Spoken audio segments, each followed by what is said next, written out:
Okay, welcome back, everybody, to episode 7 Seven. of Dissensus. It's like seven. Wait, which one? Yeah, see, they get recorded and posted in a radically discontinuous fashion, and so it's hard to keep track of. Welcome to episode 7 of Dissensus, the show where we don't have to agree and we don't have to agree to disagree. We can just talk about stuff. Once again, with us is Coach Christine Brophy, who's joining us. We were just entering a bit of a conversation about sports, and then we're like, why are we not actually talking about this? This is clearly related. So I'm setting this ineffective timer to 62 minutes and 5 seconds. 62 minutes and 5 seconds, everyone. You have that much time to deliver me $10 million in Bayer bonds.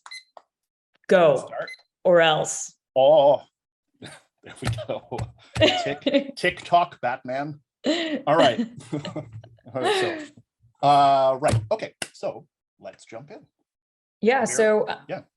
I mean, I had a plan that I was going to go with, but I kind of am really interested in what we were just talking about as relates to sport. See, this is the gradual influence that I'm having on this process. We had a plan. You know what they say? Everybody has a plan until they get punched in the face. Exactly. There you go. Not that. Anyway, okay, but I will allow you to take the lead. We can go plan, non-plan, or weave those things. Yeah. We might jump back around to the plan, but yeah, I think it'd be kind of fun to talk about sports for a little bit. So what was it that we were talking about exactly? How did it all start? Maybe you can remind me. Okay, if I was going to recap the line, we were talking about your coaching experience last night, and then we were talking about the distinctions between Canadian college sporting teams versus university sporting teams. And of course, in the States, the distinction between colleges and universities is kind of negligible, like the terms are interchangeable. Here in Canada, they mean different sorts of things. And I was curious about the extent to which people who were headhunting, like recruiters for professional grade sport teams, treated those things as equivalent or different. You were talking about the idea that, if you're really hitting like a winning premium college team, you can get a lot of attention. And then from there, we were talking about some of the, I would say, value splits, the bivalent value splits that occur in organizations. So we touched a little bit on the idea that where sports maintain, there was a value narrative within sport about character building, right? And the notion of sort of character building and leadership. And this is something of an overlap with university and college, right? Higher education. And then we sidelined a little bit so that I could go into my rant about how the university is perpetually attempting to serve two masters and then just basically sneezing in the direction of the third, where the two masters are, we're an academic institution dedicated to knowledge production, but also we're a business. And so they end up, of course, being a B-rate business and a B-rate academy because they can't focus their efforts in either direction, and they sneeze in the direction of character building while not actually really giving, frankly, all that many, right? It doesn't get a lot of resources, character building, unless it serves one of those two other mandates. Why don't we jump in right there? Prominent in the marketing material. Yeah, I think that was the part that really captivated me, was your question that you had about this sort of linking that we have between sports and the universities, and that that universities will offer great high levels of scholarship funds to extreme athletes at the best academic institutions, and that it's not exactly clear why those two things should be paired together. And I thought that was interesting because in theory, what sport is supposed to be doing is something that's highly intertwined with academia, which is developing people as individuals. It's a gamified situation that's predictable, where you can put these small run scenarios for somebody where they're predictably going to run into conflict. They're going to be exhausted and have to push through it. They're going to get injured. Although if you do your sports safety training, they say that coaches should never believe that their athletes are going to get injured, that you're doing your job wrong if you have that belief. But I think that like injury is absolutely a part of sports. And if you don't understand that, then you're not going to prepare yourself for those instances, whether it is preparing so that you don't get injured, or if it is developing a sort of mindset where you're not kind of thrown on your back being like, how the heck could this happen to me? And I got injured and like, I can never participate in sports again. I'm done for. So anyway, it gives you these kind of scenarios. Wait, that sorry, can I just ask a quick question on that one? Yeah. Because I'm going to ask this from the position of a sedentary know nothing outsider, not even looking from the bleachers, really standing outside the gymnasium entirely.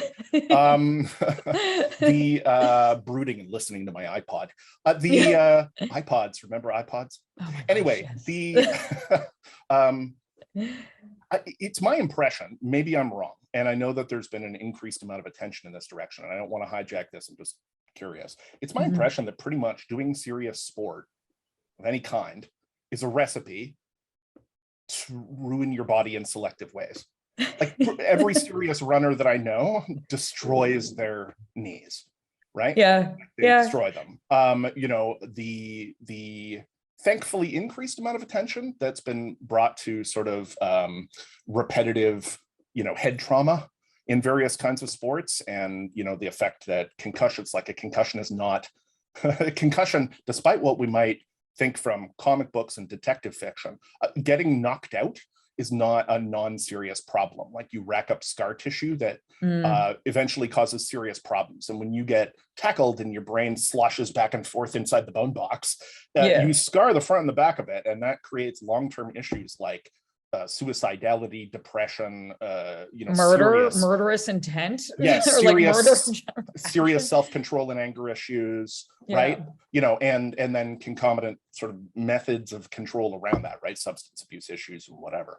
But like this stuff is well known at some point, and I know that sports doctors have been railing about it. But it's funny. I was talking about this the other day with my partner, and we were talking about, gymnasts seem to wreck themselves, ballet dancers who I think can be legitimately considered athletes. Oh it's like 100%. Yeah, like you muck your feet up in brutal ways and so on and so forth. So how much of that is like a no pain no gain attitude, and how much of it is sort of safety negligence within the sport? I guess I just had the idea that really pushing yourself in terms of your limits physically wrecks you, but am I wrong?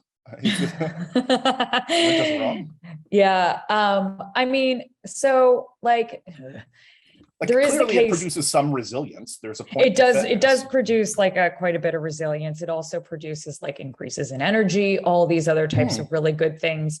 I think that like a question to ask is that like, I think that the pursuit of anything in an extreme degree of like mastery of anything does push you up against normal human limitations. And at some point you're going to walk over the boundary and you're going to hurt yourself.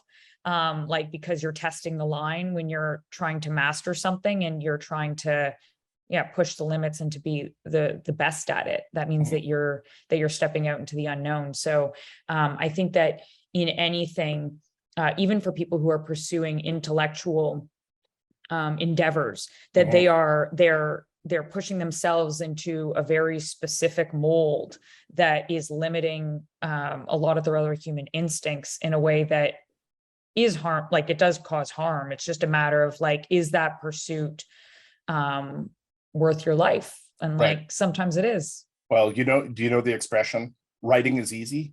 You just have to open up a vein and let it bleed. Yeah, I don't know that expression, but that sounds very, very apt. If you've ever gone seriously into writing, it, as we were talking about before, people have some kind of weird Cartesian ghost holdover idea that writing is not a taxing activity and thinking isn't a taxing activity in energetic terms. What a bunch of bunkum, right? This 3-pound machine, this 3-pound machine is like gobbling glucose, right? It takes more than its fair share, and it's tiring. But also, writing and creative work in general, they don't look taxing, and in some ways physically they're not if you're playing safe, but psychologically, emotionally, that like they can be really quite brutal. So I would say, yeah, any kind of mastery, you're necessarily almost, I don't know, like mutilating aspects of yourself in order to shape yourself into a very specific kind of tool. Okay, but anyway, I don't want to derail this too far. Sport, but I was just thinking about this question around injury and breakdown, and so injury is like definitely a part of sport, and so sport puts you into these like mini circumstances where you're training your reactions to these circumstances in a way that will help you continue to engage with the community and the game, and because of that, like you have to constantly just like get control over your reactions or adapt positive oppositional reactions that are like in a positive direction. So you're in pain and you're kind of you're hurt or you're tired, and then you'll start to develop like an oppositional reaction. Either it's like, they have those like self-love sort of statements that they'll say to themselves in their mind, or it's something as simple as like looking outside yourself, looking at another teammate and like cheering them on, like giving them a high five. So like these little kind of mini habits or behaviors, good reactions to the throes of life that you train in sport. That's like the idea. And I will say, in a traditional academic context, and what I'm imagining here is like I don't know, like short pants at Eton and Oxford or something, but like in a traditional academic context, if you had a combination of, say, team sport and an academic subject that was your focus that you were reading in, it does make sense to me as an adjunct, in part because it is, a team sport is team-based. And so rather than being the free-for-all adversarial thing that is most academic work, right, where in theory we're all collaborating, but in practice the spoils go to the victor. And and there's a lot of underhanded sort of stuff with the research and reviews. And that's at the high level. And at the student level, it's like, oh yeah, you should absolutely get together and discuss this material with your classmates and get an understanding of it, but absolutely do not share any actual writing. Your descriptions must be sufficiently different or we'll drum you out. And all of you will receive an individual grade, which definitely is never fitted to a curve. Right? It's no class. If everybody gets A pluses, the instructor is like fired. Right? That's right. So there's kind of an adversarial and a hierarchical thing that's built into that. It's competitive, whatever. I can understand that there's a counterpoint that would be present in team sport. It makes less sense to me to have, I guess, I don't know, like fencing teams, right? Because that's or that kind of one-on-one tennis makes less sense in that context anyway. Okay, but in theory, both of them have this goal of character building. Sports are handling this in a particular, very embodied way, but also insofar as it's team sport, it's sort of distributed and has to do with this collective action question of dealing with in good faith a competitor, right? Like debate team. Exactly. There's one thing that I just want to, like, it's a little bit of a sidestep, but it's just because the thought popped into my head and I wanted to say it because it's something I find really cool about sports. When you are approaching it with this philosophy of like, that is your goal and you actually like, that's what you're aiming at. Something that you do with sport when you're training your athletes is when you see them have like a bad reaction to something, like if they get really upset or down on themselves for like missing a shot, and then they have like the next couple plays where they're just like totally in their head. As a coach, you can step in and you can say like what would a great player do, or like you point their attention in a different direction. So it really is this like little micro environment where you've got somebody who's watching your, like, because we all have bad habits, but we don't really realize that we're doing them. And instead now you've got an observer who's watching you do those things, and they can like pin it right in the moment when you do it. Or they can also, highlight a little tiny behavior that you have in the in a good direction and be like, oh yeah, keep doing that. And it's so in that sense, the relationship of coach to therapist is like the relationship of combat field medic to general doctor.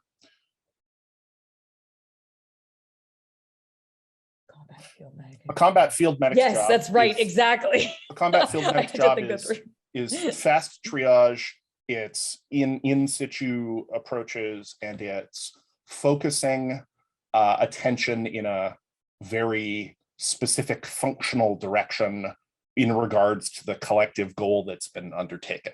So like if you run up to the field and you say, hey, are you okay? When somebody, gets pinged and, whatever, they took a shot in the leg, they're not like, yeah, I have this crick in my neck that's really been bothering me the last few nights.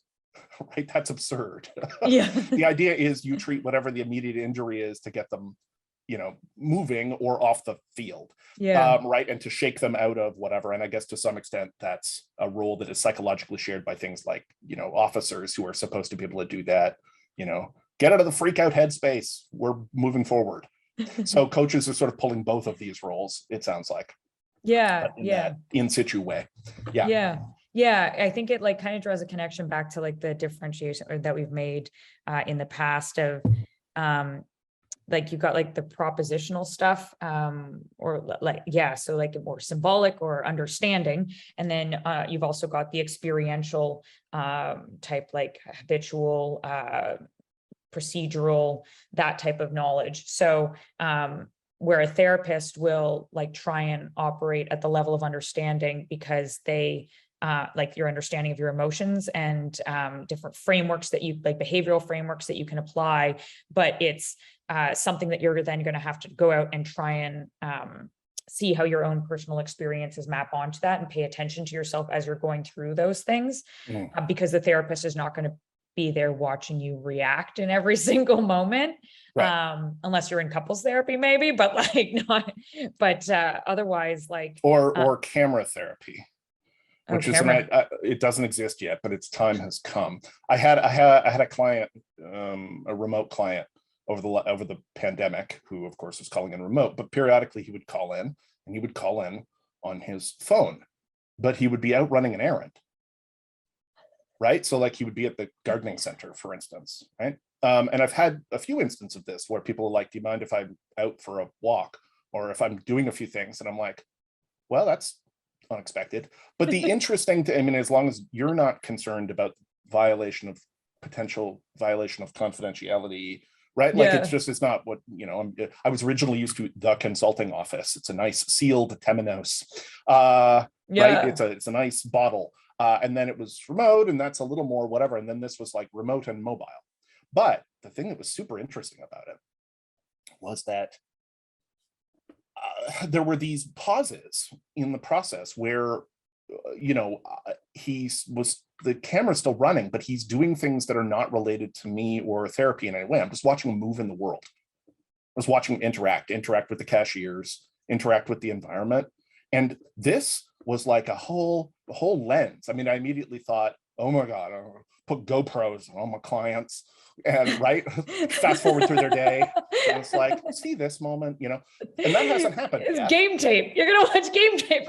Well, basically, I mean, it's interesting, right? That kind of review process. Many years ago, I will come back, but many years ago, I met Steve Mann. Do you know Steve Mann? Man with two N's? No. He's a researcher at U of T, and I met him in the late 90s. He's a guy that really pioneered wearable computing rigs. So he had this early computing rig. So he had, he was like, festooned in equipment, right? Yeah. And at that point, the equipment was heavy, and so he had a continuous stream and recording transmitting back to some server bank and whatever. So I met him in the late 90s, and it was an unusual experience. And he's had a few kind of things. I mean, at one point after 9/11, they, I think, harassed him at the airport and forcibly removed his implants. I don't know if implants means implants. And people were, I think, kind of somewhat uncharitable to him. Like, that sounds like an extremely uncomfortable experience. And the comments at the time were things like, 2 airport security guards took down a cyborg, like Darth Vader spinning in his grave. It's like, that's not fair. Sort of funny, but it's not fair. Anyway, but wearable computing, he was a real sort of pioneer in that direction. And I'm assuming he still does work in that area. I'm not sure. I haven't seen them in years and years, but this kind of continuous transmission stuff, and we're sort of there. Like we could theoretically do it, right? The Google Glass and stuff. If it's not quite there, it's basically almost there. And the confidentiality problems around this are, I know. like, oh my God, right? But at the same time, game day footage. When you train as a therapist, when I trained as a therapist, we had to record all of our sessions third person, so you could see us and the client, and then we had to go through with our supervisor and go through the tapes, and like it would play, and then she would hit the pause button and say, "Why did you do that?" And then you had to account for your actions, which often you're looking at yourself and going, "Oh God, like why did I do that? What am I doing? What am I doing with my hand?" Did I think that looked or sounded good or right, or like having that external, it's really uncomfortable. But likewise, there are systems of therapy, whole systems of therapy that have been developed in that kind of process analysis, and that's game tape. So anyway, blah blah blah. I think that there's a future there, but if we can get beyond like the fact that like somebody might hack in and like then just be able to see our lives at every single moment, and then also how much do you want somebody going over your life with a fine-tooth comb? But I think that in those like instances of like where you really want to figure something out, I feel like game tape would be useful. Like, if you're stuck, like almost all of us have implicitly or explicitly completely abdicated privacy in any event. Exactly. I mean, there are some things we keep private, but like, come on, there's like 7 wiretaps operating in this room right now, right? Here's one. I know, it's so true. Here's another one. Computer. There's another one. Oh yeah. Okay, Google's over there. This thing is probably, who knows what. No, it's fine. The point is, right, we're not concerned about that stuff in the same way. So maybe we're like half a generation away from nobody cares. We just all live stream our lives, and then our therapist tunes into the channel. Anyway, whatever. Sorry, I'm going off. No, it's fine. I was just going to say, like, it's probably the case. Like, if you just put like a little fun app that was in front of it and say, like, just allow us to see your entire life, and then we'll give you access to this little fun app that you really want to use right now. People will be like, oh yeah, for sure, go for it. I mean, I've done that. It's just like, and a whole set of catchy ads with all of the best hits from the year 1984. Yeah. 80s music. It's poppy. It sells. Okay, so where were we? Okay, sport. We were talking about so basketball, and there is this like ideal sort of that we're trying to move towards, or the proposed kind of like reason as to why it is integrated with the university is that you're kind of developing the person at these 2 different levels towards the same goal of becoming like good humans.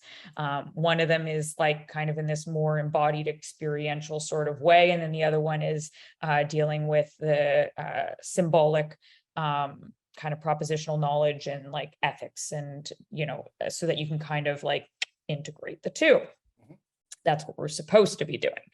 But then what kind of happens, like when you actually look at a lot of sport and a lot of coaching, coaches will get, it's very easy to get kind of caught up in the chaos and the competition of it. And when you're doing that, when you're focusing on solely the competitive element, you start focusing on the strategies for winning, how to use your players as like their pawns, like how a general would use them in war.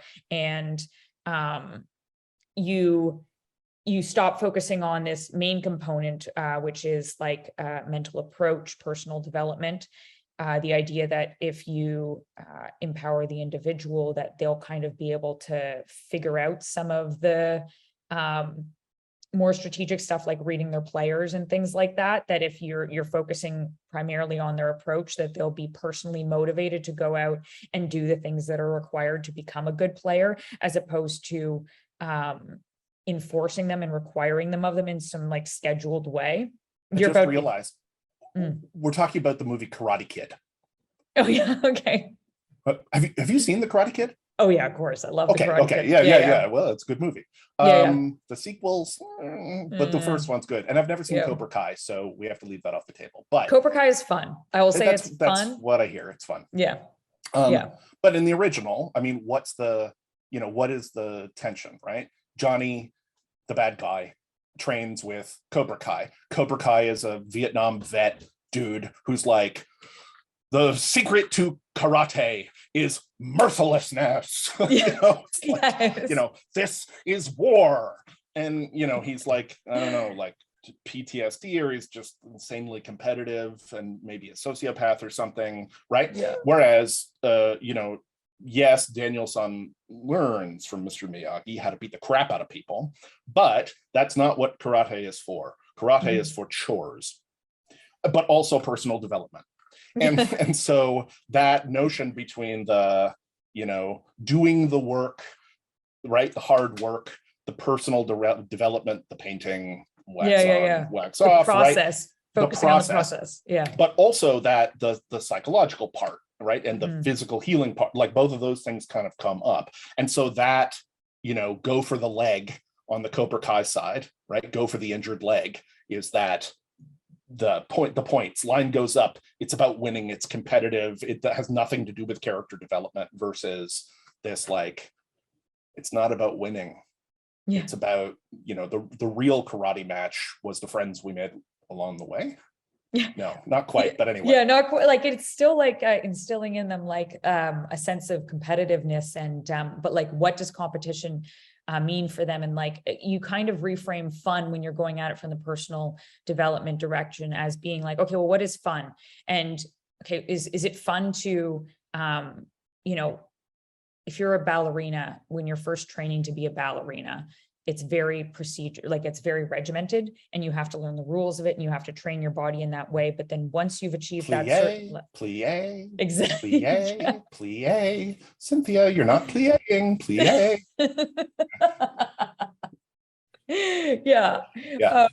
But then you achieve like a certain level, and then you can start like playing around with it, and then suddenly it becomes like an art form that you're doing, in the same way with piano, where at first it's like you're practicing scales, and then you play piano, or with writing you learn grammar, and then you're suddenly like a writer. So that's kind of like there's some steps in the middle. I thought you just learn grammar and then you're a writer. You don't even have to learn grammar, really. you just absorb it. You just absorb it, right? You don't have to learn grammar. You just have to mostly learn, that sounds wrong. Anyway, but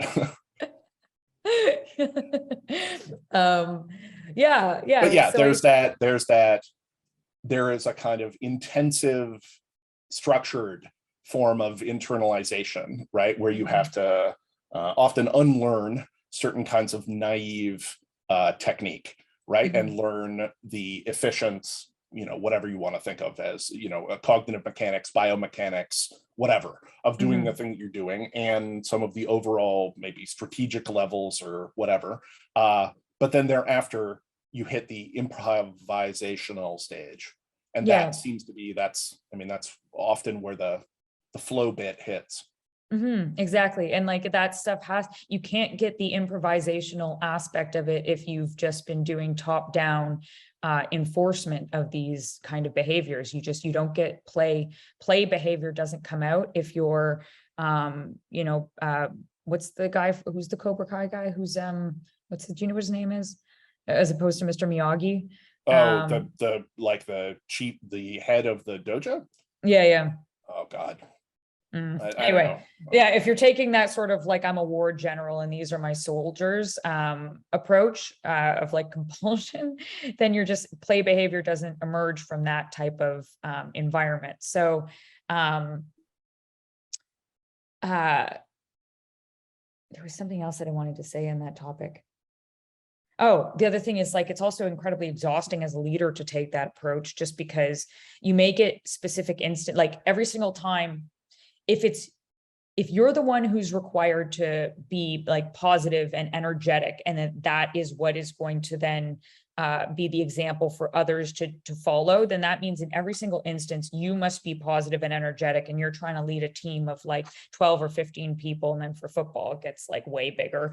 But for basketball, that's just like, you can't do that. It becomes exhausting over the season. And then also, if you're the one who's constantly required to tell them what decision to make in every single instance, or like you're the one who has to do all the learning as defenses begin to adapt to your offense, then it's like, and they start to learn who your star players are, and they're the best at shooting. Okay, so then they're going to double team your shooter. And then you now have to go and come up with a play in order to react so that you can get that person open, because they can't creatively think on their own, because they haven't been playing along the way and developing like these instinctual sort of reads of the other person. So they're not sort of playing from the heart or playing from the gut. They're not playing in an intuitive way. They're looking over their shoulder for cues.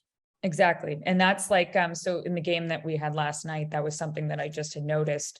And it's tough because as you're starting out with new players, our players are all young. Majority of them are all rookies. I think we have one who isn't a rookie. Mm-hmm. And a piece of this is setting standards. And as they're transitioning from high school into college ball, that you do need to set like expectations and standards, and you are teaching them systems.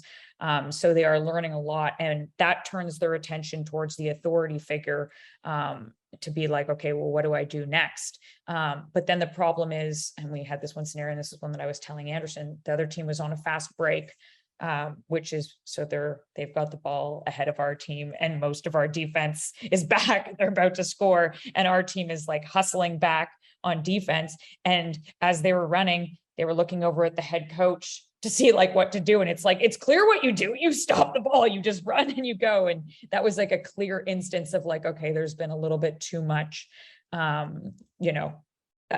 down sort of instruction, and not enough instances of returning to like, okay, well, why are you here on the court? Like, why are you playing basketball? Oh yeah, there's like a love of the game. Okay, let's work from that love and joy of the game, and work back to kind of like playing around with things as opposed to as much top-down instruction. So yeah, that's an interesting line. The thing that it reminds me of, aside from the play aspect, which seems misplaced in the example I'm about to use, but this is one of the sort of classic things that was cited as one of the more successful strategic operational aspects of the German army in World War II. The German army was trained in such a way that the individual units were given objectives, but broad latitude for the achievement of those objectives, whereas many of the opposing forces were given a really like a highly structured kind of like, do this, then do this, then do this, then do this. And what it did was, right, for the Germans, it created a lot of operational competence where individual units were fit to sort of improvise to solve this. They were empowered basically to do problem solving. Now, thankfully, they failed ultimately at that particular problem solving. But the idea of having that kind of decentralized, right, authority, and allowing the group to operate spontaneously and on the ground and in context without requiring a constant feed of update. So anyway, those two things struck me as akin. Very much so. Yeah, they are. And it like there's some coaches who operate on this philosophy, which is like, rather than teaching a system kind of where like, if the ball moves here, then you guys do this. And if the ball moves here, then you have to adopt these positions. And rather than teaching something in that way, instead, you'll teach it in terms of roles and responsibilities. So it's your job to make sure that like the pass doesn't happen. You can go about doing that any way you like. I'm not going to teach you, like, I'll teach you some skills, but which one of those you decide to apply in that time. And if you decide to like, do some maneuver, that's your own thing. Go for it, play around with it, figure out what works, as long as you achieve the objective, or like your responsibility, you fulfill your responsibility, which is to stop that pass, make sure the ball does not get reversed. That's your one focus. And like it has been found that tends to be easier for players to adopt, and it does leave that room for them to kind of try out things and to be individual agents on the court, Right. so that when they enter into new circumstances of like teams playing a different style or like players playing a different style, as they inevitably will, they're not required to be following. Oh yeah, if the coach said if the ball goes there, I'm going to go into this spot. Okay, and then if the ball goes here, I'm going to, and which is also like really taxing on working memory. So yeah. Right. Okay, that's interesting. The yeah, my mind is sort of going off on this, like, so then maybe like this individual objective based but non-specified thing is like an optimized granularity for the construal level at which you're looking at it. But now I'm going off down a rabbit hole. I mean, there's probably something to that. I mean, it seems to me that that's the case in a lot of activities. Not to wrap this back around to writing. Can everyone at home tell what I was doing while Christine was playing sports ball? But it's great. It's nice. We're like, there's principles that apply to both contexts, and maybe that makes them like a general universal principle that's useful for everybody. Yeah, I think so. I mean, when, I think about writing and, in writing an essay or writing something that's nonfiction is a different animal for me, but I've spent a lot of time writing fiction.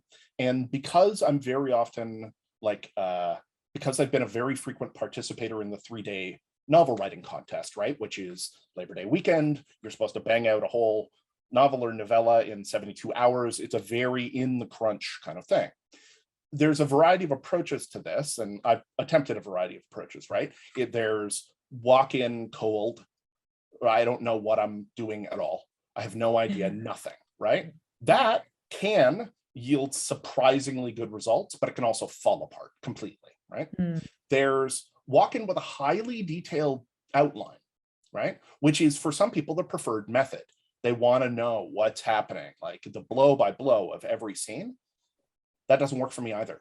If I work that whole thing out at that level of granularity where I just need to like, whatever, put not even flesh on the bones. I just need to put skin on the flesh, right?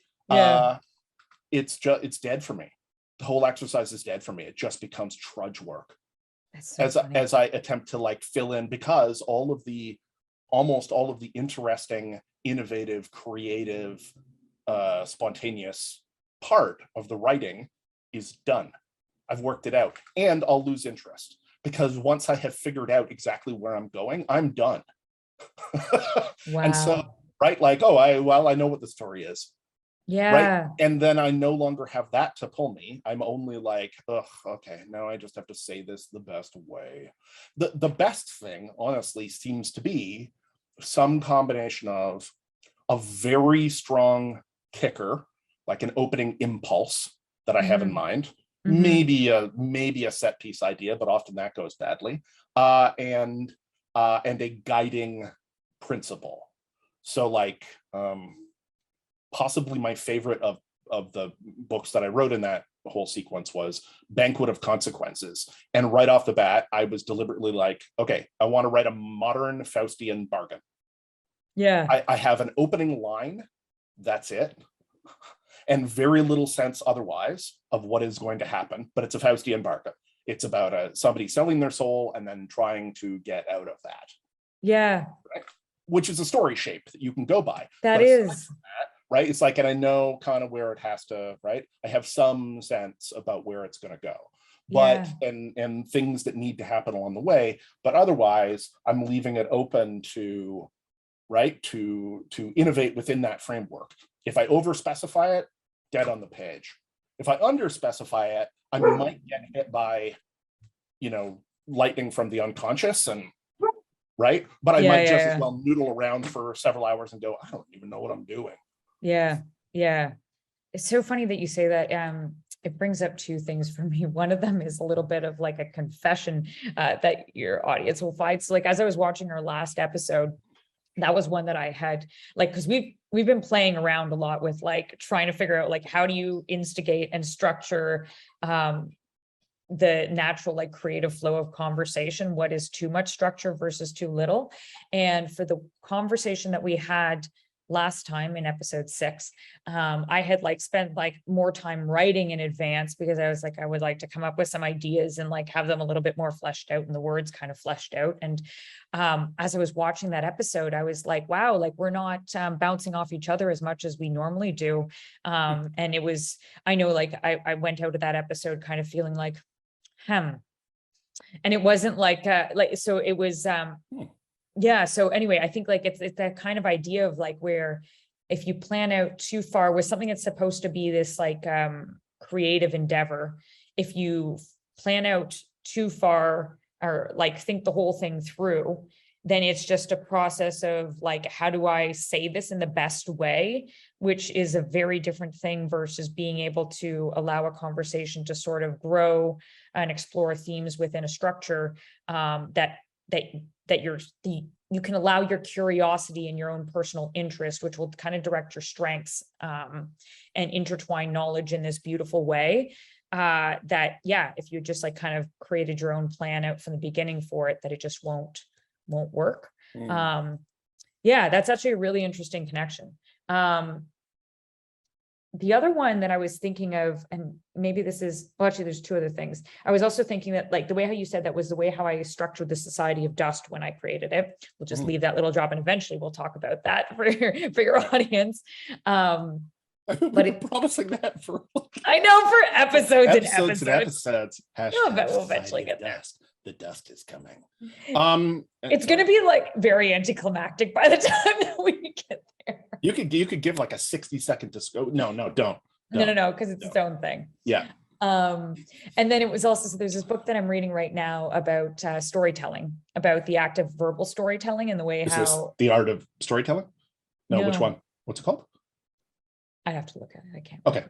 Anyway, it's great. So it's telling people, or it's helping like to engage in the verbal, training you to do that, because that's something I'm very curious about. And there was a realization that I had. She was talking about that you shouldn't start from a place of writing your story out in words, that instead what you do is you think of the beginning, the middle, and the end of the images in your mind, and that you're going to be guiding the audience through those 3 images. You think of yourself in like relationship to them. You think about distances, you think about the things that like captured your attention. So the fact that you're starting from images as opposed to words, because she said that when you write out a story in words, then it becomes about saying things in this specific way, and you get overly focused on details that end up detracting from the meaning of the story that you're actually trying to communicate to people, or like the lesson or whatever it is, that you lose focus over that, and instead you start, you get overly specific in the words, and you can't tell a story freely. And instead, then you're going to be reading off of a page or whatever, or memorizing, and not engaging in the creative process of storytelling, which I also didn't realize existed, which is where you're telling a story and you're paying attention to your audience's eyes. And then you kind of riff as you go. You'll add in specific elements, repeat certain elements, change emphasis, ask them to act things out, depending on the way that your audience is reacting. So you completely limit that space for play and creativity and engaging with your environment if you just plan out your entire story and write it out in detail. Right. That's interesting. So there was a thing I was just talking about. I was talking about so journaling, right? A pretty popular kind of, intervention, right? There's been lots of work on the benefits of journaling and badi-radi-ra. And there's some interesting science around this. So, having words to frame images or experiences or things reduces their emotional activation, right? So if you show, like a face of an emotion, right, and track somebody's interaction, they'll spike far more with just the image than they do with the image paired with the name of the emotion, even flashed at a sort of an implicit attentional level, right? Just getting the frame reduces activation sharply. But the other thing is, and this is something I think that is noted sometimes by memoirists, and which I sometimes warn people against, it's like you're threading a bit of a needle when you're telling a story which is drawn from, yourself. Mm-hmm. And the reason is that, of course, you know, if you know about memory, then you know that memory is reconstructive, right? Our memory is not a faithful recorder. It's, you know, every time you pull it up, things get compressed and twisted and reconstructed, and then, right, you reconsolidate, and it's a little bit different. But if you write it down, you're fixing it. And very often it's the case that taking a personal story and coding it into a piece of fiction, first off, of course, it's very easy to fall in love with your own words, and that's a problem. But second, it externalizes it in such a way that does reduce its emotional tenor, but also fixes it, right? Fixes its form. So that if you are looking to find the definitive version of that memory, you're not reconsolidating this, reconsolidating whatever, you are reconsolidating typically on the basis of the account, which is like a fixed point. And that's a, you know, that's a significant difference, and one that can actually often, I find, rob one's connection to that material, right? So, you know, this is so interesting. because, right, oral storytelling is such a, you know, I sort of think about that. I do lots of storytelling orally, but, you know, I think of it in sort of three ranges, right? There's like the written stories. Okay. Then there's, I guess, four ranges. There's the written stories. There's the oral storytelling, which is sort of improvisational, but based in routine, right? And, you know, we've talked about this before, but like one of the things about being a professor is if you're delivering sort of narrative lectures, you develop routines, right? There are bits, almost a little like sort of stand up or debate points, like you hit these sort of conventional ways of doing things, and you're fine tuning that stuff for salience and effect and so on and so forth, right? So you might not be telling exactly the same way, but often your phrasing, your emphasis, you know, specific language, you know, and that can even get to the point where it's like, you know, when you have that funny story that happened to you, but by the 15th time somebody is being like, hey, tell that story at the party, you're like, oh, I'll tell us next, right? You're just done with it. Okay, then there is you're telling a story in real time, possibly for the first time, right? But you're doing so in that audience tracking animated way. And, you know, one of the easy markers to go for is, of course, either rapt attention or laughter. These things are easy to pick up, right? And then there's like the role-playing game form of this, which is you are being forced to generate story and you must track attention, but also you don't have control in some sense necessarily over where anything is going, right? So there's a lot of real-time improv to it. And so you're attempting to speak out loud and do something that is kind of coherent and feels like story, feels like it falls in an oral storytelling tradition with material that's flying at you in real time, right? And, you know, that's a whole different set of things and relies very heavily actually on tracking, right? Tracking the emotional reaction of your audience. You lean in places where it catches, which is often unexpected, right? People get into the, you know, they'll attach to the strangest aspects of stories. And then you're like, okay, I guess this is what we're talking about, you know? So anyway, that's very interesting. And that aspect between the like structure and the improvisation piece. What I was going to say was, so when you do the act of externalizing something, when you do tell the story of something and you kind of like put it out there and then it becomes something that's like stable, it's a very motivating thing. That's part of the reason why with the Acton Academies, for example, like a piece of their Life of Meaning course is that you're telling and retelling your story of like why you're pursuing something. And I know that I personally experienced this as I was reorienting my life towards a new pursuit when I was over at the Founders House, Acton Founders House, having dinner with his family. And for the first time, they had asked me kind of a little bit about my past and like why I got interested in the project that I'm currently working on with them. And that was the first time that I sort of had to piece together my history again in this new way towards this goal. And the telling of that story of how my past is aligned towards this moment, the things that I've been interested in the past, how they've all kind of like built to this event. I walked away from that with an immense amount of motivation, and that has survived. Like, it's like you dedicate yourself to the goal, you identify yourself with that goal, and you're able to act towards, you're able to subdue the other impulses, I would say, so that you can, act towards something in the future. So that is the power of doing that, but inherent in that is the fact that you've left a whole bunch of stuff out because you've necessarily parted it from emotion and from like all your other instincts and things. And so of course it's limited. It's not your whole being, is not encapsulated in that story. So no, although I would suggest that is a slider. Like when I play this game, I'm always a little bit flustered, right? Because if I actually step back, there's a sense in which when I look at the stretch and scope of my life, it just seems ridiculous. Like it seems made up. That's And at some level it is, but like sometimes I'll talk to people and I'll be like I have to sort of omit these big significant chunks because they just don't fit. They don't make sense in this, right? Like it's too hard to square it.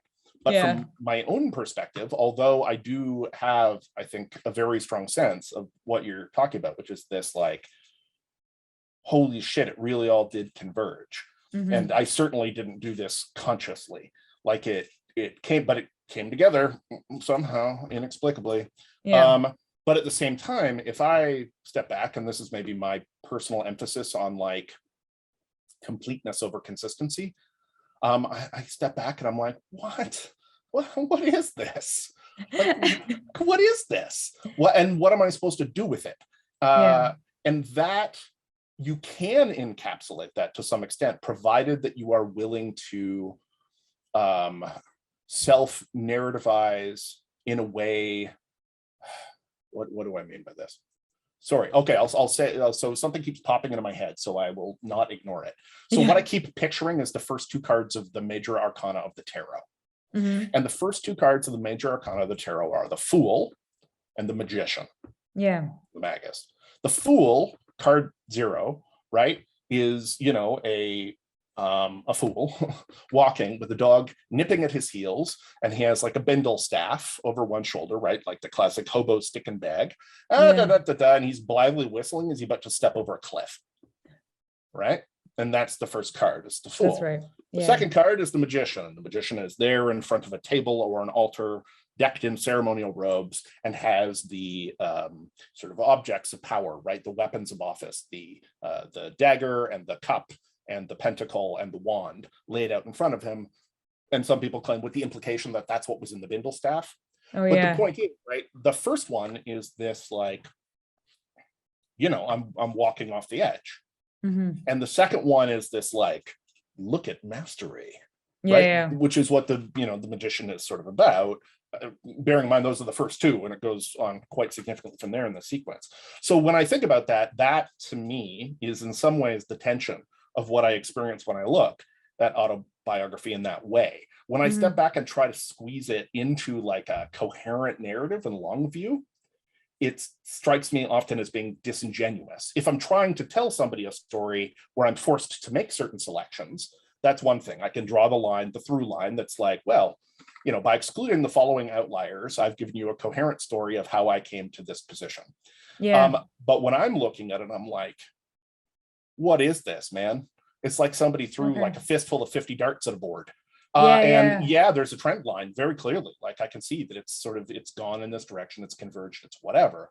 But trying to track that in narrative terms, like I'm very aware of the editorial shaping that is necessary for me to do so, despite the fact I have a strong sense of the convergence. Does that make sense? That does make sense. I would say there's two things that this is bringing up for me. So one of them is I actually think that like we agree. So it wasn't so much that I was thinking of it like that I was looking at my life comprehensively in that moment when I was telling the story of them, of why I got to that moment. I was actually editing for like specific instances.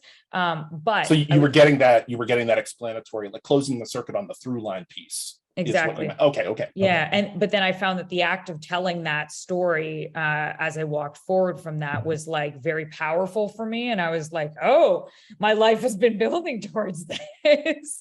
And I was like incredibly motivated. And I started to identify with the goal and with the organization more. And it's just like, which is the effects that they've shown, like in research for goal setting. You have a bunch of people in the business do goal setting, that like you've set them up to write goals that are encapsulated within the company. And then suddenly they're incredibly invested in it. In the same way that the self-authoring program for the future authoring goal setting, they had university students do the goal setting, and they were then more invested in completing their 4-year university degree. So it makes you invested in the structure that you're within to a certain extent. What is, just a matter of interest, this is maybe a whole separate conversation. Is there like longer term, like longitudinal data on self-authoring suite outcomes?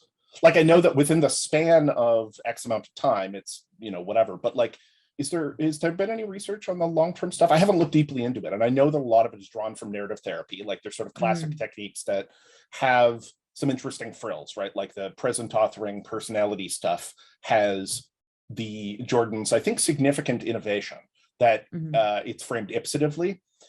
You're forced to make choices, right? You can't just pick all the good things. You have to make choices, and that matters, right? So there's some interesting sort of innovations. I haven't tracked longitudinal stuff around narrative therapy generally, but do you know, is there any like long-term, like how does it affect people in the long term doing future authoring? Do we know?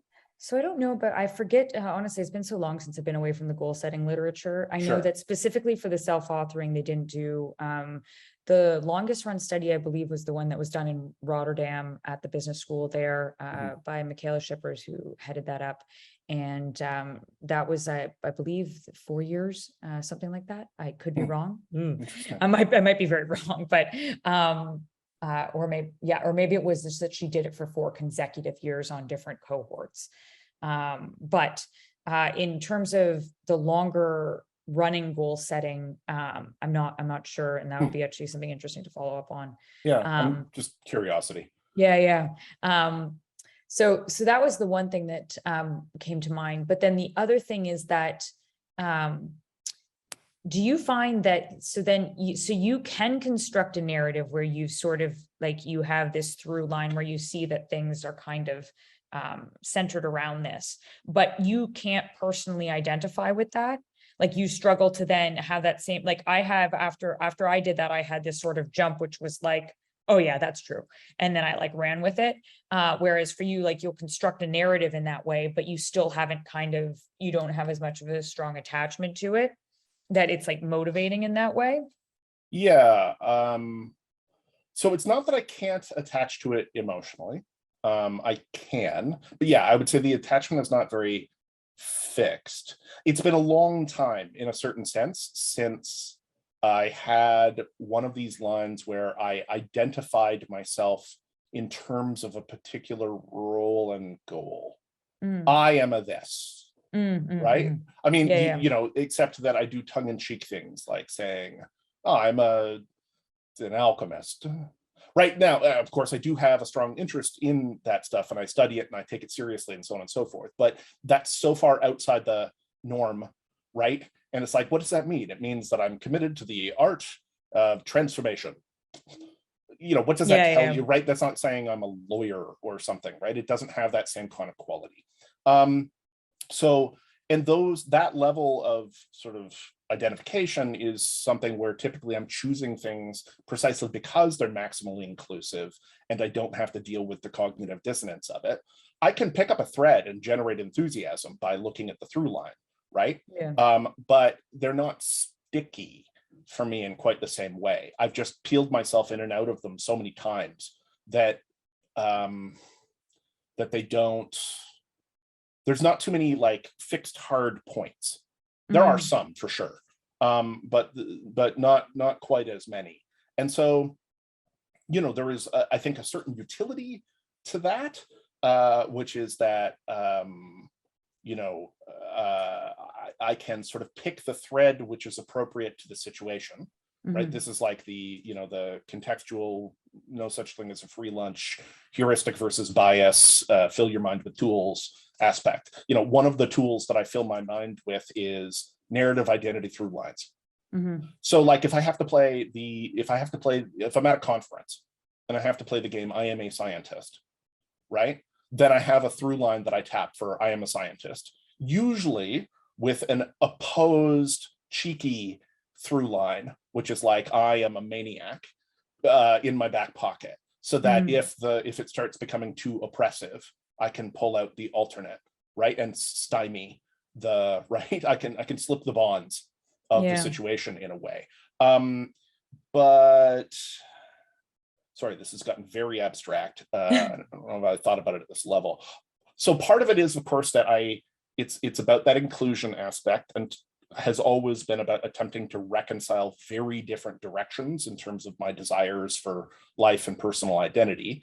And part of it, I think, is that I've engaged so thoroughly in practices of the destabilization of narrative through the production of narrative. Yeah. So like a thing that I do a lot, right, is take arbitrary and often somewhat random and disconnected points in some way, and on the fly spin them into something that possesses a lot of seeming authority and truthiness. This is one of my favorite games, right? Where somebody will say blah, blah, blah, and there's like no link at all. And I'll say, well, in fact, blah, blah, blah, blah, blah, blah, blah. And I make it up. Like it's bullshit, right? But I'm drawing a historical line. I love playing this game. I'm quite good at it. People that don't know me well, usually, and even some who do, I'll finish saying one of these things with a straight face and they'll say, really? And I'll say, no, I made that up. But that really is what I'm looking for, right? I'm looking for is that true? Yeah. Right. I want to produce this simulation of truthiness, not to produce a lie because I'm immediately going to untangle it. But also for me, that's a game. I can take it to be true and talk about it as though it's true and da without actually holding it. Sorry, this is so abstract. No, it's not. It's fine. So it's actually there's something cool, like the phrase verum factum. Man understands only what he has made. As opposed to, or truth is verified by creation or invention as opposed to by observation. So anyway, with verum factum, like what that means to me, and like is the reason why this stood out to me when I was reading this morning, was this idea, again, it's like what you're talking about, which is there's the good side of it, I would say, and then the more like demonic side of it. The good side of it being that you can begin to understand certain aspects of life only through acting them out or creating in that space, in a space where you actually care about the outcomes or the people involved. And that's kind of like what we were talking about in a previous episode where you spoke about baking, for example, as a way of understanding sort of your more feminine aspect.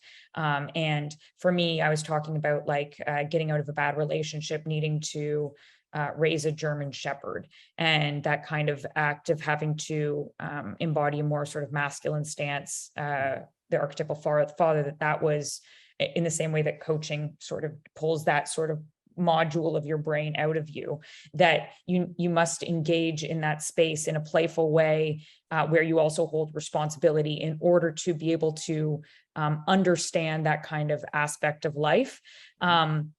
And that you cannot simply do it by just analyzing it and standing on the outside. So that's like the good part of it. But then the more, oh no, sick, oh no, and we didn't even loop back to the sports. Oh, we don't have to.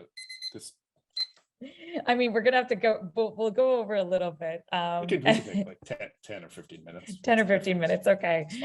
There's the more demonic aspect of it, which is the fact that, also human, like you just creating something or embedding yourself within a certain space, your brain has the machinery of trying to make yourself relevant to it. And the moment that you start creating in that space and trying to make yourself relevant to it, you become interested, and you can so for example, if you're writing out a narrative of yourself in a certain way, you can attach to that thing and become that thing. And what is it, idolatry, I guess, like you start to worship that when it may not necessarily be the path that you're supposed to be on or whatever, so it's that act of creating these narratives that then you can start to believe just because of the mere fact that you wrote it. And it's like, wait a second, that's not necessarily tracking with reality. So I guess this kind of loops back around to my thought of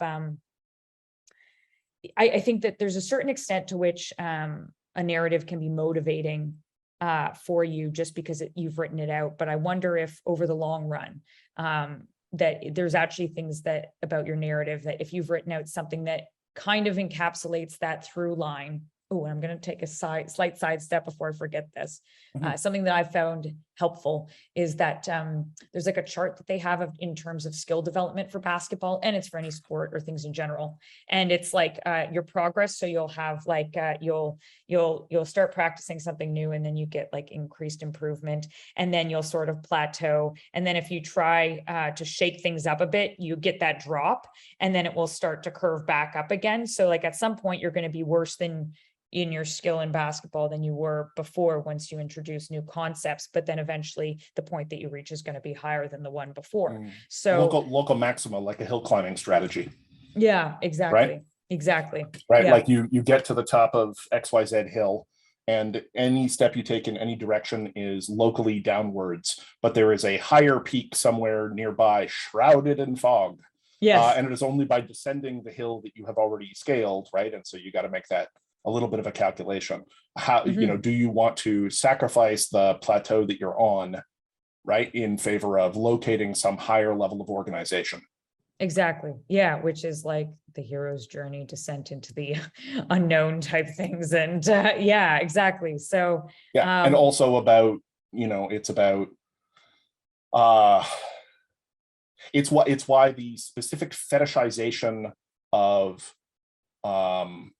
order in the binary can be so destructive, right? Because order can be stultified and sclerotic and inflexible, and right. And obviously like pure all over the place is usually not terrific either. But there's this middle ground, and periodically, what do you have to do? You have to eat your shadow, eat it. You have to eat it. You have to imbibe it, because it's like Ilya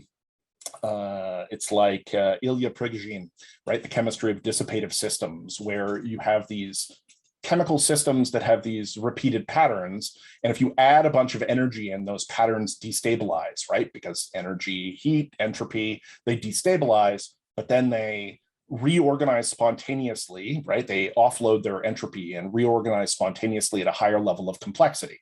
And so, you're dumping chaos into the mix to shake it up, but then it forms into this higher level. And it's, we know this with insight too, right? You can prime solving insight problems by introducing noise. You can prime, right? You can break through problem solving stuff by introducing a certain amount of like background chatter, random, whatever. Like there's such a thing as too structured, too focused to be able to solve things effectively. They do that with Marines as well, or like with their training, which is the idea of like by shooting at them. So yeah, stress. Yes, you like do like intense amounts of stress in order for them to achieve a higher, which is the same thing you do with physical activity in general. Like your hit high intensity training, intense amounts of chaos into your system and stress, which then reorganize so the system can reassemble into a stronger form. Right.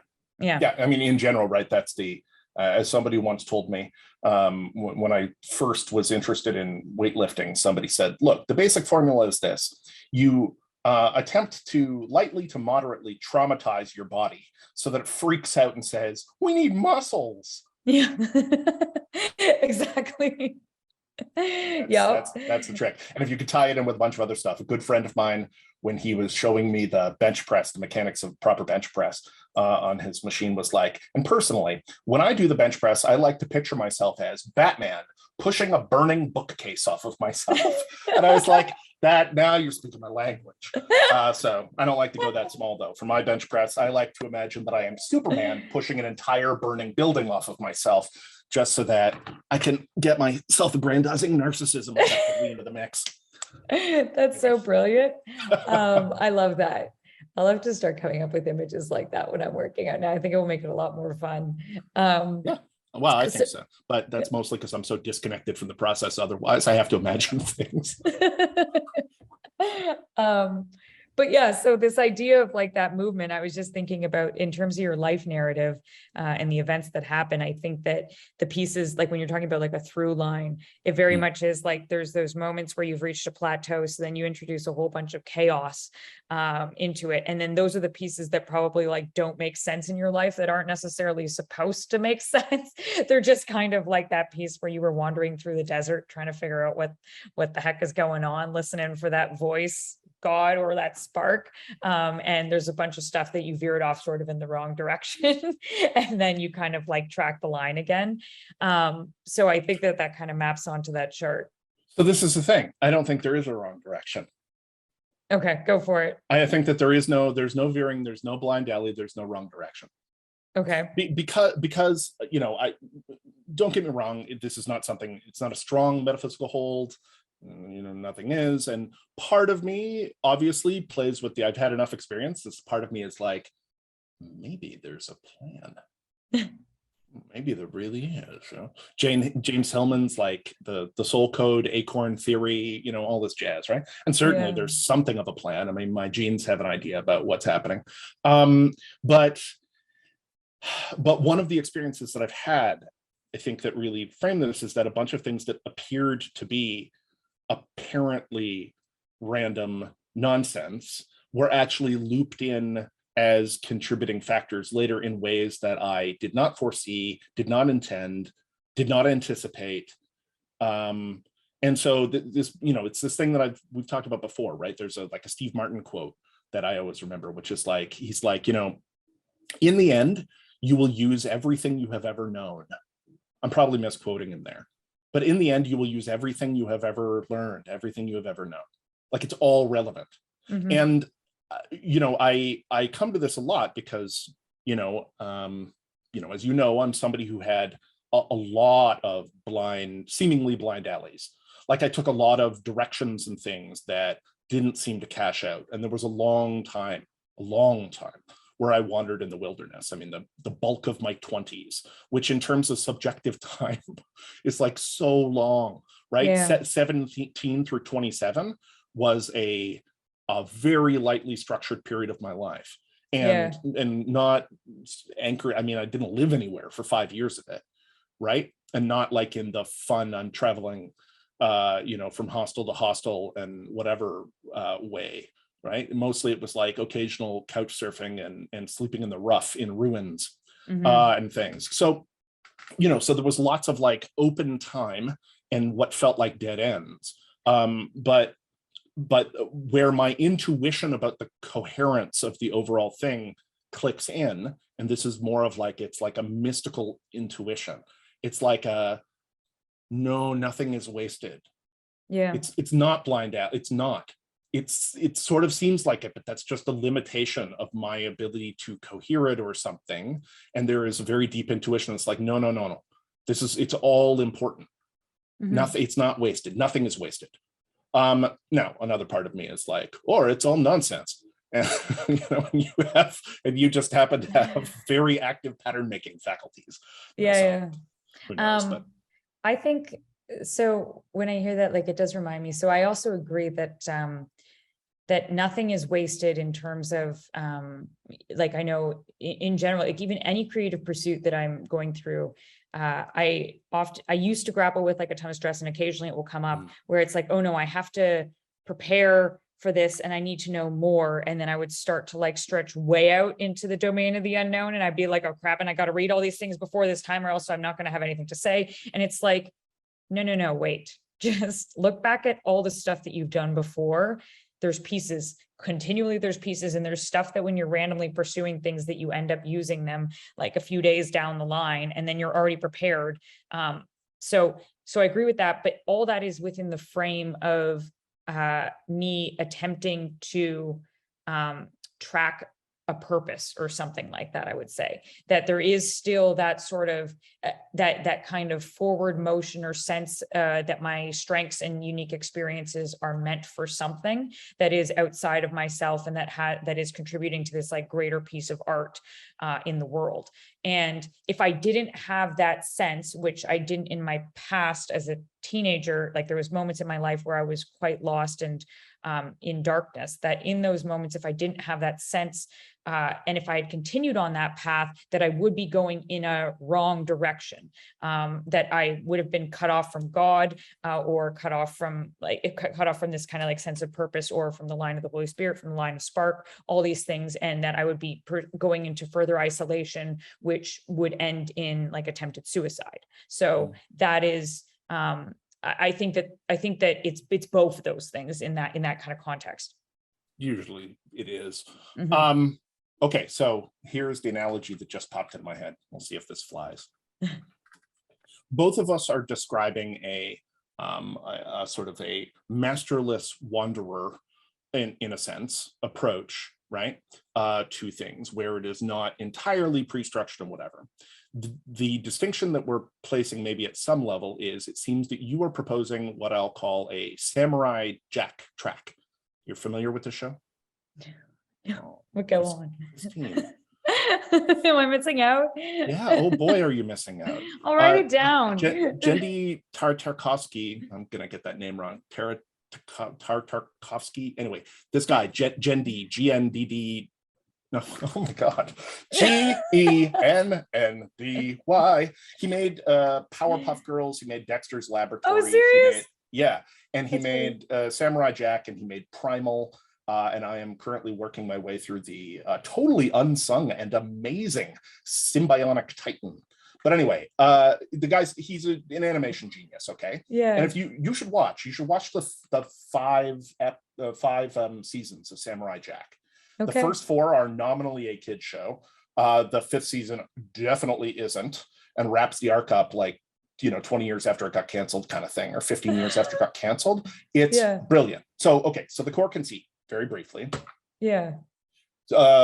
Samurai Jack is a samurai with a magic sword. His kingdom in Japan is attacked by the evil shape-shifting master of darkness, Aku, who is a towering evil demonic thing who can only be destroyed by his sword and is otherwise basically invincible. In their battle, Aku hurls Jack through a time portal. And so he ends up in the distant future, but is the distant future where Aku's will is law. So it's a world of like demonic, robotic, terrible, whatever. And the entire premise of the show, which is largely episodic, but has sort of an overall arc, is Jack's looking to go back in time so that he can destroy Aku with the sword. That's the overall premise, right? So end goal of this 5 seasons, of which there are many individual episodes, and so they're brilliant. I mean, it's animation brilliance. Jendi, possibly more than any other animator or possibly filmmaker even working in the medium today, has an understanding of visual storytelling in the absence of language that is simply unparalleled. He's a genius. Wow. I can't recommend it too highly. So, or I can't recommend it highly enough. Anyway, the point is there's an arc. There are these individual situations. Jack wanders in masterless fashion from situation to situation, attempting to do appropriately moral things, often subsuming his eventual goal in favor of those immediate moral goals, but with the end goal of, I want to go through the time portal and destroy the future that is Aku. Yeah. So there's like an end goal. That's maybe the position you're in, or that's sort of what it felt like. And I feel like I'm in the masterless wanderer position of Bill Bixby's 1970s version of the Incredible Hulk. I'm also wandering from town to town solving mysteries.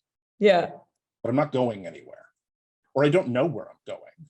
The only goal that I have is to attempt to use the monster that lives in my body to do more good than harm, and hopefully eventually come to some other kind of working arrangement.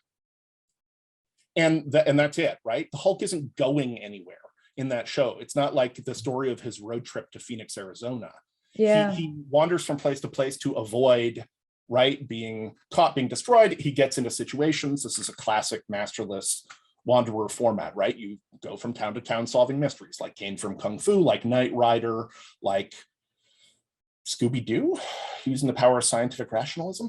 But the Hulk isn't going somewhere. It's not clear what the end goal is.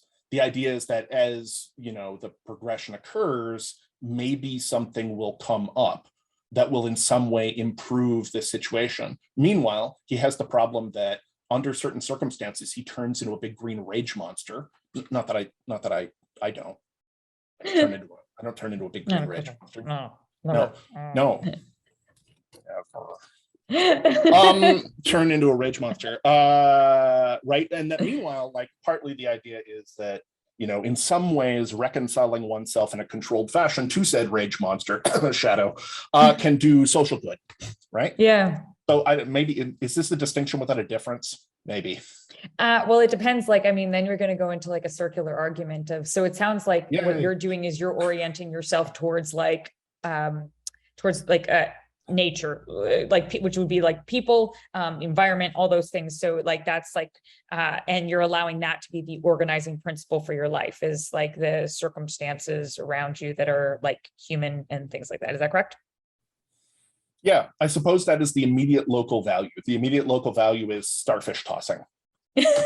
Whereas, wait, does that require explication? We've talked about this, haven't we? No, we haven't. So maybe you should tell me more. Okay. Well, this is quick. It's a classic story. Okay, so the tide goes out. There's a bunch of starfish washed up on the beach, right? They're gasping, they're dying. A guy goes walking down the beach and he sees another guy on the beach picking starfish up off the sand and whipping them into the sea. And he goes up to this guy and he's like, what do you do? Like, there's millions of them, right? And the tide is retreating. He's like, what are you doing? Like, there's millions of them. You're like, what you're doing makes no difference. Yeah. And the guy picks up a starfish and looks at him and says, you know, or he's like, what you're doing doesn't matter. And the guy picks up a starfish and says, matters to this one. That. Yeah, that. Exactly. That. And beyond that, it's like, I don't know. I know where this train goes. It's called death, but that isn't my primary goal, you know? Yeah. So, but like, so this is like what I'm thinking though, is like, for me, like I'm operating towards this sense that like my life has like this purpose or whatever. And that purpose is, somehow like, determined or like linked, to this idea of God. But if that was my framing of it, then what I would say then for yours is like, yes, well, God is like the creator of all people, and therefore you are operating on the same principle as well. You're just focusing on a different piece of it. Yeah, and in fact, I just realized I've been slightly, not intentionally, but I've been slightly disingenuous because in a mystical experience where I ascended to the solar sphere of Tevereth on a lot of Iboga, I waited for the resurrecting solar god to appear. And when it did, it was Superman. And Superman, and one of the things I said was like, what's the meaning of my life? Like, what am I supposed to do? This is years ago. And Superman said, oh, it's easy. You're going to help people. And I said, well, that's easy for you to say. Like, you can fly and lift a battleship over your head. And Superman's response basically was, no, that's not what I mean. Like, that's not the point. The point is you're going to help people with their crazy. Everybody is crazy. You're going to help people be less crazy and less pained with their crazy. So in that sense, starfish tossing is in fact my specific divine mandate. Yeah, exactly. Oh, I love that. Okay, that's it. There we go. And close on the starfish. Okay, that was lovely. Did we do it? I mean, we never really we never really got back to sport, which I mean, like, we'll see where we go next conversation, if we want to pick it back up again or not. I would like to at some point, if it's not next conversation, at some point, because I'm really interested in it, and sport is anthropological for me, right? Like I have less personal connection there, and you have so much more, so you have a much deeper, richer understanding and an inside view. And so talking to you about it is so interesting to me, because your passion for the material is illuminating in a way that's hard for me to sort of drum up. And I think you're right, it does draw a lot of really interesting generalizable sort of links and things. So I do want to come back to it. We might just do that next episode, because it's a spot that's kind of fun to to dance around just because I'm so embedded in it right now. Yeah, and I'm super interested in that. So okay, so we'll come back around to it. But in the meanwhile, thank you again as always, and thank all of you at home, in our home. If you're playing the home game, you won the home game version of Dissensus. The home game. Anyway, the home game version of Dissensus, as opposed to as opposed, well, every happy family is happy in the same way. Every unhappy family is unhappy in its own way, I think, as Tolstoy said. So I don't know where I'm going with this. Okay, good night, everybody.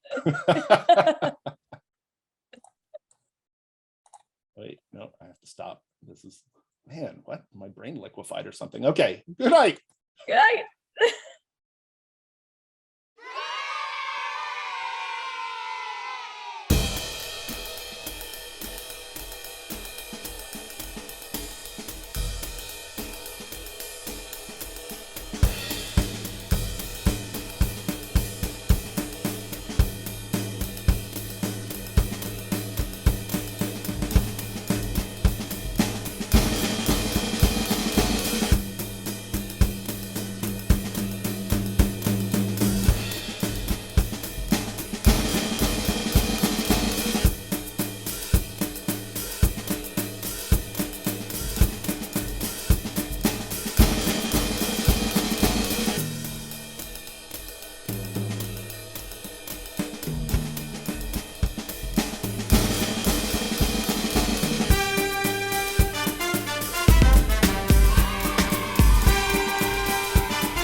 Okay, so the experiment here was to sous vide confit an egg yolk, right? So it's important to have a well-stocked laboratory when you want to sous vide. So that's 45 minutes at 65 degrees Celsius.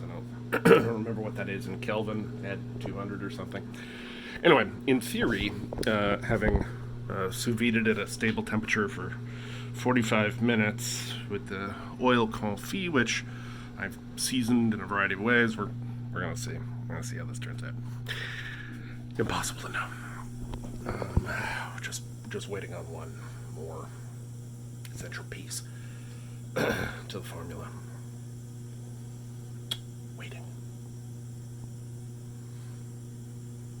Now I timed this poorly because I just had breakfast. But there we go.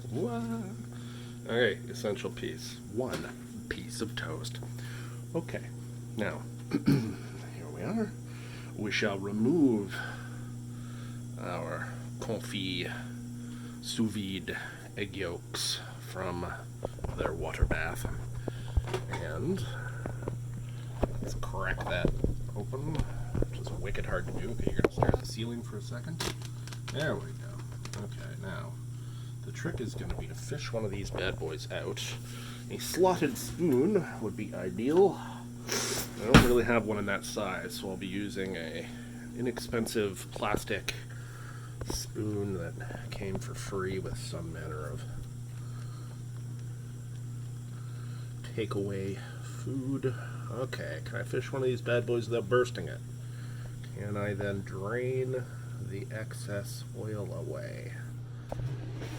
Aha! Oh, things I never knew. You can 100% use one of these spoons because it's got a rivet down it to drain drain excess oil. I never thought of that.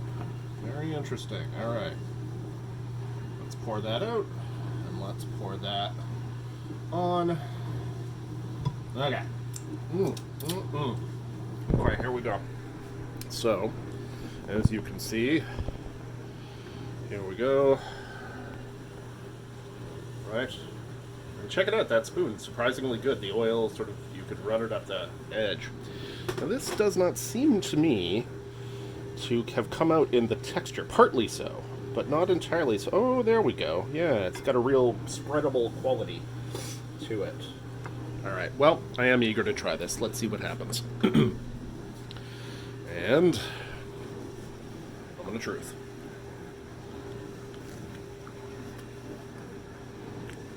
Holy damn.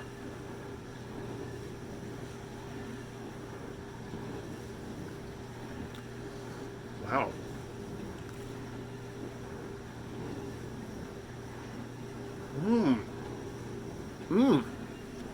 Okay, now I gotta get some expensive free-range eggs and a bunch of truffle oil.